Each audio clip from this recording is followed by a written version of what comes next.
Hi students, next Unit 5 Acoustics, Exam Syllabus 2020-21. Roman letter 1, choose the correct answer. First question, when a sound wave travels through air, the air particles, answer A, vibrate along the direction of the wave motion. Second question, the frequency which is audible to the human ear is, answer B, 20 kilohertz. Third one, if a sound wave travels with a frequency of C 0.02752 meter. Fourth one, the sound waves are reflected from an obstacle into the same medium from which they were incident. Which are the following changes? Answer D, none of these. Fifth one, velocity of sound in the atmosphere of a planet is 500 meter per second. The minimum distance between the sources of sound and the obstacle to hear an echo should be C, 25 meter. Roman letter 2, fill up the blanks. 1. A rapid back and forth motion of a particle about its mean position is called vibration. Second question, if the energy in a longitudinal wave travels from south to north, the particles of the medium would be vibrating in their mean positions. Third question, true or false? Roman letter 3, true or false? If false, give the reason. First question, sound can travel through solids, gases, liquids and even vacuum. Answer false. Light can travel through solids, gases, liquids and even vacuum. Second question, waves created by earthquake are infrasonic. Answer true. Third one, the velocity of sound is high in gases than liquids. Answer false. The velocity of sound is low in gases than liquids. Roman letter 4, match the following. Infrasonic 10 Hz, echo, ultrasonography. Third one, ultrasonic 20 kHz. Fourth, high pressure region, compressions. Fifth one, assertion and reason questions. First one, assertion, sound travels faster in solids than in gases. Reason, solid possess a greater density than that of gases. Answer B, if both the assertion and the reason are true, but the reason is not the correct explanation of the assertion. Roman letter 6, answer very briefly. First question, what is longitudinal wave? The particles of the medium vibrate along the direction of propagation of the wave is called longitudinal wave. Example, sound waves. Second one, what is the audible range of frequency? The audible range of frequencies are sound waves with a frequency ranging between 20 Hz and 20,000 Hz. Third question, what is the minimum distance needed for an echo? The minimum distance required to hear an echo is 1/20th part of the magnitude of the velocity of sound in air. If you consider the velocity of sound as 344 meter per second, the minimum distance required to hear an echo is 17.2 meter. Fourth question, name 3 animals which can hear ultrasonic vibrations. Answer, dogs, bats and dolphins can hear ultrasonic vibrations. Second question, what is meant by reflection of sound? When sound waves travels in a given medium and strike the surface of another medium, they can be bounced back into the first medium. This phenomenon is known as reflection. Then explain A. Reflection at the boundary of a rarer medium. Consider a wave traveling in a solid medium striking on the interface between the solid and the air. The compression exerts a force F on the surface of the rarer medium. As a rarer medium has smaller resistance for any deformation, the surface of separation is pushed backwards.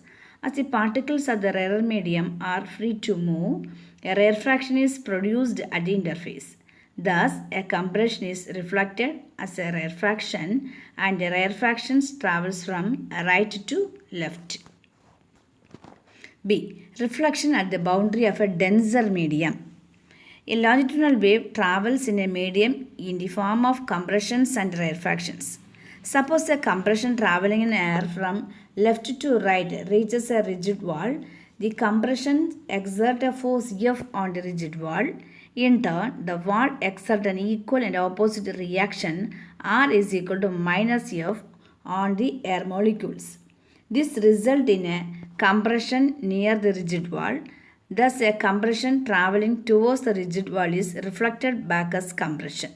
That is, the direction of compression is reversed. C. Reflection at curved surfaces. When the sound waves are reflected from the curved surfaces, the intensity of the reflected wave is changed. When reflected from a convex surface, the reflected waves are diverged out and the intensity is decreased. When sound is reflected from a concave surface, the reflected waves are converged and focused at a point. So the intensity of reflected wave is concentrated at a point. Parabolic surfaces are used when it is required to focus the sound at a particular point. Hence, many hills are designed with the parabolic reflecting surfaces. In elliptical or surfaces, sound from one focus will always be reflected to the other focus, no matter where it strikes the wall. Second question, what do you understand by the term ultrasonic vibration? Ultrasonic vibrations are sound waves with a frequency greater than 20 kHz. Human ear cannot detect these waves. Example, waves produced by bats. Then B, state 3 uses of ultrasonic vibrations. 1. Ultrasonic vibration is used in obstetric ultrasonography, that is abdomen, okay. And then which is used to create real-time visual images of the developing embryo or fetus in the mother's uterus. Second one, it is used to determine the velocity of a sound waves in any medium.